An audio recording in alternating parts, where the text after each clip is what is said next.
Hello and welcome back to another episode of the Debatable Discussions podcast. Today we are incredibly lucky to be joined by Christopher Harding, one of the most preeminent historians and broadcasters in the world today. Thank you, Christopher, for coming. Thank you. That's a very nice intro. So, for our guests who don't know, but I imagine you do, Christopher Harding is a historian of Japan and South Asia and broadcaster. He has published several books on Japan and South Asia region. He's also been a presenter on Radio 4 and currently lectures at Edinburgh University. That's nice to meet you both. Nice to meet you too. So, a lot of your work has been on Japan, and the first question we have is that a very interesting element of Japanese history and its heritage today is its connection to religion. How would you say that religion has shaped Japan into what it is today? I think there are probably three really important religious traditions that shape Japan in quite different ways. And I'll give you just a quick flavor of each and we can talk more if you'd like to. Probably the oldest one that is shaping Japan still now is Shinto, which literally means the way of the gods. And so if you go to Japan, or even if you see pictures of Japan, you'll see these torii shrine gates, which are these two pillars with a horizontal bar across the top. So those are normally at the entranceway to a Shinto shrine. They tell you you're about to enter sacred space. And I suppose what Shinto has brought to Japan is a sense that everything, any kind of remarkable feature of nature, like a waterfall or mountain, is alive, that energy pulses through everything. If some of your listeners or viewers are fans of Hayao Miyazaki films, the famous Studio Ghibli animated film, I think they're quite influenced by Shinto, that sense of nature having not just life, but maybe personality. That'd be the first one. So the second one, Confucianism, which came in from China to Japan, I think that's been quite important for shaping how people relate to one another, how fathers and sons relate, how wives and husbands relate, how friends relate, a certain sense of hierarchy and respect. That's been very profound for Japan. And then the last one, of course, is Buddhism, which has been in Japan since we think probably the 6th century AD. And if Shinto is all about life, for Japanese people, Buddhism is all about death and the afterlife. So most funerals in Japan would be conducted via Buddhist rituals because Buddhism has got the most to say about death, the afterlife, and this sense that everything in life is always passing away. So that very profound insight, I think, comes from Buddhism and really shapes a lot of the Japanese arts. What are the sort of remnants of these perhaps more spiritual religions in the world today? Has there been a sort of sense of more disbelief toward, or has less people who are part of the Shinto Buddhist religion, or are they still quite prominent in Japan in the modern day? It's a good question, and it's one that scholars of religion have trouble trying to answer. Maybe a couple of things I might say about that. One is Japan is quite different from culturally Christian countries like the UK in the sense that there is no expectation that any one religious tradition will offer you the exclusive and final truth about the way the world works. So Japan operates with what someone once called spiritual double glazing. You've got your Shintoism, you've got your Buddhism. They both got things to say about the world. They can both give you a certain kind of protection. So for many, many centuries, a lot of people in Japan wouldn't have been entirely clear where Shinto ends and Buddhism begins. Often, if you go to Japan, you'll see shrines and temples sharing the same sites. Sometimes even their gods mix and mingle. So it's an interesting situation, but one that can be hard for Westerners to get our heads around. That's maybe the first thing. Second thing is, I think there has been a change across the 20th century, and maybe especially after the Second World War, a general slight decline, what you might call literal belief in the gods, in the kind of afterlife that Buddhism talks about. But people still, you'll see them on New Year's Day going to shrines. They'll take their babies or children along for particular festivals at Shinto shrines. They'll take their funerals very seriously. There's a phrase in Japan, hanshin hangi, which kind of means we believe and we don't believe, or we sort of suspend the question of whether we believe or we don't believe. There's kind of a modesty, I think, about what human beings can really say about the biggest possible picture, which sometimes I think is quite attractive and maybe quite realistic. I think another question that I think is on the sort of tip of our listeners' mouths at this moment is, what does actually a Buddhist burial look like? What happens? What are the sort of processes that happen there? And is there anything special in Japan that you maybe not find in other Buddhist countries? So it's a solemn affair, as you might expect. You are often cremating your relative, whoever it is that's died. In some cases, there is a ceremony as part of it whereby you move the remains, the cremated remains of whoever's funeral it is, around with particularly long chopsticks, or what look like chopsticks, as part of the ceremony. And I suppose one of the reasons that's quite significant is in Japan, if you go to Japan, there are certain things that you don't do with chopsticks because they remind people of what happens at a funeral. There are a couple of things you wouldn't do. You wouldn't pass food from one set of chopsticks to another because that puts people in mind of a Buddhist funeral. The other thing you wouldn't do is, if you've got a bowl of rice and you're not eating it, you wouldn't put your chopsticks in the top. You lay them down on the side, but you wouldn't poke them into the rice, because again, at a Buddhist funeral, or a Buddhist temple in general, actually, there are incense sticks poking out of pots of earth often. So again, that'll put people in mind of it. So I suppose those are some of the visual aspects of what goes on. And maybe one quick thing to throw in, you might very likely have a Buddhist monk or priest intoning Buddhist sutras in this kind of low and rhythmic voice, which is done for the benefit of the dead, but also builds an incredible atmosphere. Carrying on with this cultural sort of theme, especially in the West, we associate Japan with a lot of culture, whether it's the haiku poems or woodblock painting. But am I right in saying that this sort of emerged amidst Japan's period of isolation under the Tokugawa shogunate? So why is this? And what are the sort of cultural and artistic aspects of Japan? Yes, that's a lovely question. You could probably think about some of the really big achievements very briefly, three parts. So about 1,000 years ago, what some people call the first ever Japanese novel, or the first ever world novel, some people would go as far as that, was published, called The Tale of Genji, about this fantastically brilliant and handsome and accomplished prince. And it's a very psychologically deep and sophisticated piece of writing, which is extraordinary for something written around the year 1000. Japan at that point was run by an emperor, run by aristocrats. It was a highly sophisticated place based in the city of Kyoto. So some aspects of Japanese culture, like literature, poetry, fine kimono, etc., we date it back about 1,000 years. There's a middle period where there's lots of fighting sort of going on, sort of 14th, 15th, 16th centuries. It's very, very bloody. The samurai are sort of killing each other, chopping each other's heads off, etc. But even then, some developments in Japan, which you and I might know, still manage to surface. So, for example, Zen Buddhism, some of the art and calligraphy that goes with Zen Buddhism, incredible interiors of castles with beautiful gold leaf. Again, those things come about in a country that's otherwise very often at war, so it's quite an achievement. But I think I'd agree with you, John, the Edo period, as you say, ruled by the Tokugawa shogunate, 1600 to mid the 1800s, Japan is at peace, while some of your listeners, I'm sure, will know parts of the world like Europe are often at each other's throats. So Japan gets this period of 2.5 centuries, more or less cuts itself off from the rest of the world. Not entirely, but more or less. And so, yeah, haiku, kabuki theater, woodblock printing, the first celebrities who are often actors or sumo wrestlers, all these things come about in this wonderful early modern period. And I think if you ask a lot of Japanese people now, what's your favorite period of Japanese history?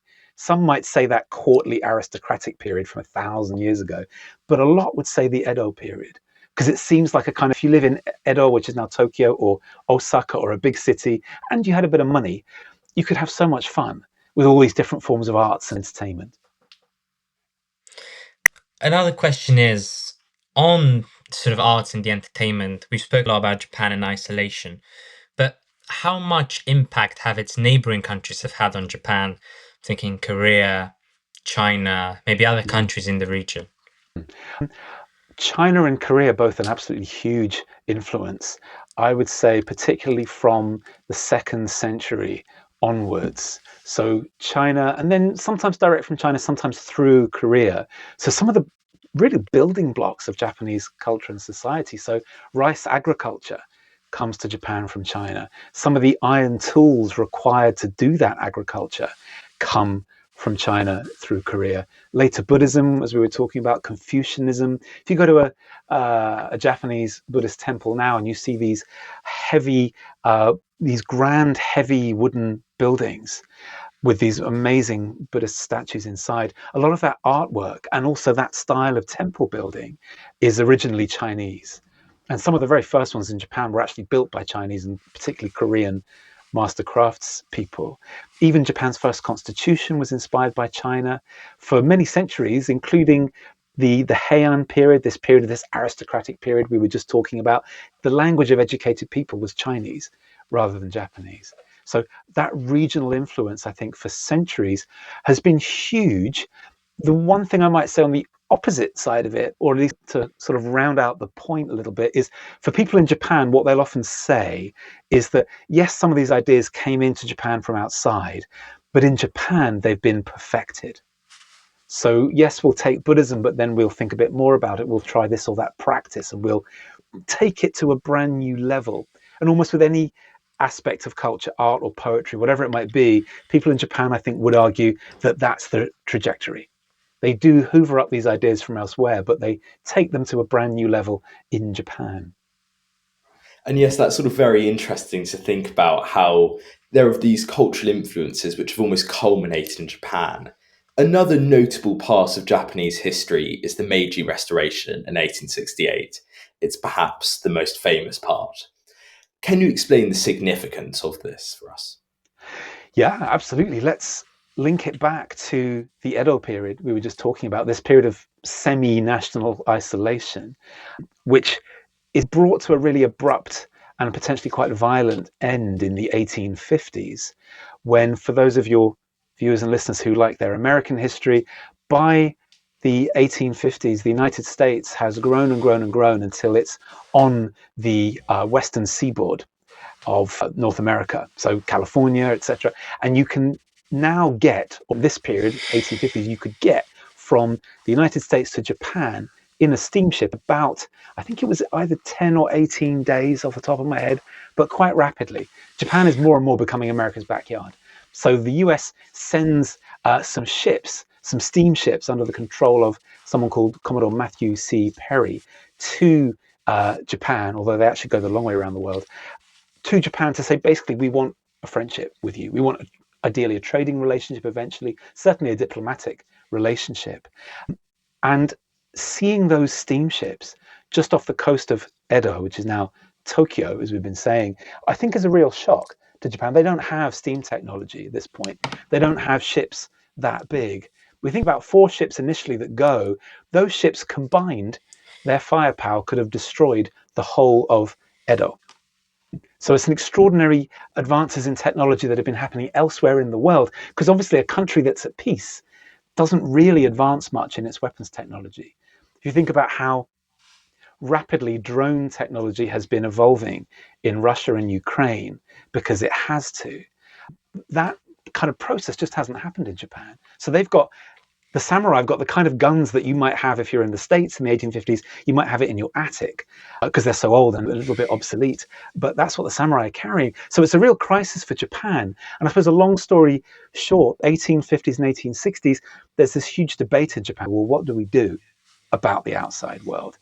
Clearly they're dangerous, which means maybe to let them in is a mistake. But if we try and keep them out, the Americans are clearly threatening us with violence. We need weapons that are like theirs. And then it's a really interesting process. The people who start to win the argument for opening Japan's doors, which is what eventually leads to this Meiji Restoration, they have to go through an interesting thought process. So they'll say, yes, we want the weapons. If we want the weapons, we need the factories to make the weapons. If we want the factories, we need the raw materials, we need the money, we need the talent. And before you know it, there's more and more that you're having to accept from the West simply so you can defend yourselves. So that debate keeps going on and off. And then there's a mini civil war from 1868 to 9. And the winners of that, essentially these kind of young samurai, just a few years older than the two of you, who no one's ever heard of, managed to take control of Japan And they go through this rapid process of modernizing it along Western lines, but trying to maintain a kind of Japanese identity at the same time. But, within a few decades, Japan is one of the most powerful and modern nations in the world. So it's an extraordinary period, I think. How do you think Japan sort of managed to get from that point of development after Second World War to being quite destroyed, and how they managed to bounce back? What was their sort of philosophy or strategy in rejuvenating their country into now number one country for innovation and new technology? Probably two things in particular. After the Second World War, there is an occupation of Japan. So it started 80 years ago, roughly around now. Allied occupation, but really led by the Americans. And halfway through that occupation, sort of around 1947, 1948, they start to get really worried about China, about communism. And so they say, right, we want Japan to be stable, conservative, capitalist ally with whom we can trade and on whom we can rely in East Asia as a force against the Soviets and as a force against the Chinese if they fall to communism, which does happen, of course, in 1949. So because of that, the US is prepared for a few years to really support Japan's big comeback. So they let them license really important technologies like the transistor, which helps out this brand new firm who go on to become Sony, one of the greatest technological firms in the world. They help them out with loans. They help them out with advice on the economy. They let them have exchange rates between the yen and the dollar, which help out the Japanese. So in all sorts of ways, the Japanese get a big boost from the United States because it's in US interests. I think the other thing they do quite cleverly, and whether we like it or not, this is what China has done in the last 10, 15, 20 years, which is have the state and industry and big businesses and banks, as far as possible, cooperate and work together with similar policy goals. So they decide, for example, that cars are going to be a really big thing, which is a smart move, right? In the late 1940s, everyone's going to want their own car. So let's be really good at making cars. So they make decisions like that at a national level, and they get everyone to coordinate. And so you have this extraordinary process of economic growth where Japan is growing at an insane percentage every year from the late 1950s all the way through the 60s and into the early 1970s. And I think it's mainly because of those two things. Plus, I think some Japanese people would want to say, and it's fair to say, extraordinarily hard graft on the part of ordinary people. And so if the two of you and your friends ever hear from parents or adults in your life that, oh, in our generation, we did da-da-da, you've got it easy, or you're lazy, or you're fat, I mean, hopefully they're not that harsh on you. But a lot of adults, would say to their children after this period, after the war, I worked X many hours a week. Your mother was doing the same with her at home in her job. A real sense that everyone was coming together and sacrificing quite a lot. And I think to an extent, that's probably true. That post-war generation put in an enormous amount of labor to bring Japan back from the brink, really. And I think that sort of economic post-war transformation is really symbolic in a way of how unique and fascinating Japan's history is. And as I said again, unique because there's no other country that has sort of gone under the transformations which it has. Transitioning into sort of the modern day, there's currently been on the news a lot of articles about discontent in Japan, whether this is over tourism or politics. Can you perhaps give us a bit more sort of insight into why there is so much discontent at the moment in Japan? Yeah, absolutely. So the economic miracle that we've just talked about that lasted really from the late 1980s was overseen by a single political party called the Liberal Democratic Party. It's often said that our own Conservative Party is the most successful party in world history. The Liberal Democratic Party, since its formation in 1955, has almost never been out of power in Japan, which is extraordinary. In a real democracy, it's sort of sometimes almost like a one-party state. So if you were thinking about being a politician in the future, you might not think, which party do I join? You might think, which faction do I join of this one party, which is doing so well? So that party did really well for a very, very long time.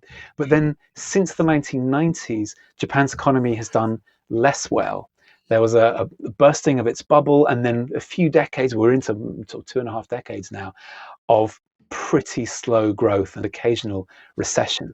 If you go to Japan, it still looks modern, beautiful, clean, wonderful. Everyone loves it. But it's had these economic problems for quite a long time, and successive governments have failed to really do much about it. Now, in the last few years, what's really looming and causing some of the discontent that you're mentioning, I think, is that those economic problems are being compounded by population decline. So not enough people having babies. Japan's population is shrinking by more than 2,000 people every single day. So every 24 hours, more than 2,000 people overall are disappearing from Japan's population.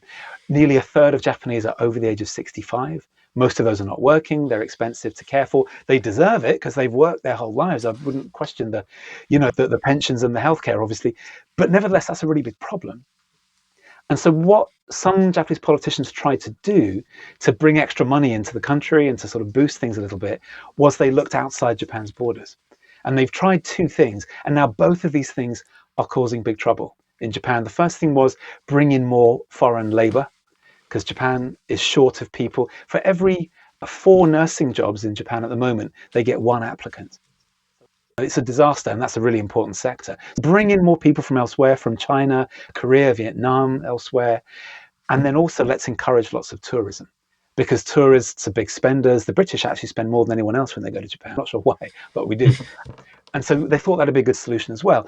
What's happened last year and this year, they had elections last year to their lower house, so the equivalent of our House of Commons, and elections to their upper house last summer, just gone this year, to the equivalent of our House of Lords, although ours isn't elected and theirs is, so-called House of Peers. In both of those, the main party's taking a kicking because you have these populist right-wing parties, and one in particular called Sanseito, who campaigned on a slogan which was Japanese first. Basically, the government has let too many foreign workers in. There are parts of Japan that don't feel like Japan anymore because we don't see enough Japanese faces. Neighborhoods in Kyoto, some of them, they would say, are being taken over. Tourists behave badly. Do you know, we were talking a moment ago about those Shinto shrines, right? The 2 pillars with the horizontal bar. So very famously, an influencer, I think she was from Chile, did pull-ups on it, which is obviously a massive no-no. Someone else, just a few weeks back or a couple of months back, at a grave in Japan, sometimes you leave food and drink for the spirits of the deceased, including canned drink. He's a YouTube influencer, and he went and opened the can and drank it, having tossed a Harry Potter coin to see whether he would do it or not. These sorts of things go viral in Japan on social media, and it helps this backlash that's starting to happen against tourists. And it's a mix of, I think it's a mix of 2 things. And we can talk a bit more about it if you'd like to, but briefly, a mix of 2 things, I think. One is quite a long-standing idea in Japan that it's a racially homogenous society, that everyone is sort of Japanese by blood, going back ages and ages and ages, and that anyone who's not Japanese by blood can't really become Japanese. It's a little bit like what some people think about being English, or they used to. They thought, oh, English is an ethnic identity, whereas anyone can become British. So Japan doesn't really yet have an identity that anyone can join.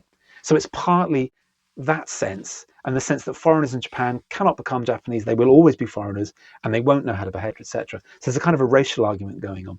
The other argument that people make, and it's intertwined with the racial one, is Japan has really high standards of behavior. And it's a really easy place to live because everyone knows how to treat each other. There used to be this urban myth that went around when I was first in Japan that if you bought a ticket on Japan's national air carrier, Japan Airlines as it was, you could pay extra so you didn't sit next to a foreigner, because you don't want to be sitting next to someone who takes their shoes off and eats badly, etc., for 12 hours, if it's a long flight. I think that was a myth, but it shows you that there was that sense that foreigners might not know how to behave. And so there's this cultural anxiety that if you let too many people into the country too rapidly, you end up undermining society and undermining what makes Japan an easy place to live for people. So those things combined with economic problems, it looks like it's pushing Japanese politics more and more rightwards, which we haven't really seen before, or not for a very long time. Why do you think that is? Why do you think there's this sort of almost fear of I don't want to say necessarily a fear of foreigners, but this sort of fear of Japan being taken over by people who are not Japanese. Do you think there's maybe a sort of historical link to that, or is it a completely new phenomenon? So I think it's partly because Japan is a place where there's been very little migration for quite a few centuries. So I think that's the background. People there aren't used to the idea. And the very idea of becoming Japanese, if you're not ethnically Japanese, is something that people, I think, struggle with, even though they sort of know, because it's very obvious in the numbers, that really, and it sounds crude, but Japan has one of two ways it can go if it wants to survive. It can either have more people come in from elsewhere to boost the population, particularly the younger population, or it can lean more heavily on robots and automation and AI. And we can maybe get into that if you want to. But there are a lot of people who would slightly prefer the latter option because they feel so uneasy. So I think it's partly that. The other thing that I see and I hear when I speak to people in Japan, and I don't really agree with this take, but it certainly gets a lot of traction in Japan, which is countries like the UK and France and the United States, who have had histories of migration. They would say the reason why these countries have so many political arguments and so much division is because they don't have a sense of being a single community and a single population. So if Japan goes the way of the UK or the US and allows lots of migration, we're not going to be stronger and more diverse and more interesting and more multicultural. We're going to steadily fragment and fall apart. And so there's a lot of hysteria, I think, in right-wing social media in Japan, where they look at countries like the UK and say, we don't want that. The same way, those of your viewers and listeners who are in the United States, now and again, people on the right of American politics will look at a place like Birmingham and they'll say, "Oh my goodness, it's run by Muslims and it's awful, etc." It's ridiculous, but it can be quite powerful to say to people if their awareness of the rest of the world isn't very great and isn't very sophisticated. That's what happened to that country. If we do this with migration, the same thing's going to happen to us. So it's a very simplistic argument, but it does have a lot of traction, and in particular on social media. And it is fascinating in a way just to think of how sort of global almost this populist right wing rhetoric that we are seeing is. Perhaps as our final question, Chris, could we sort of look towards the future? And you mentioned there AI. Do you think Japan will adopt AI? It's been that sort of forefront of many other technologies. How do you imagine that will be integrated into Japanese society?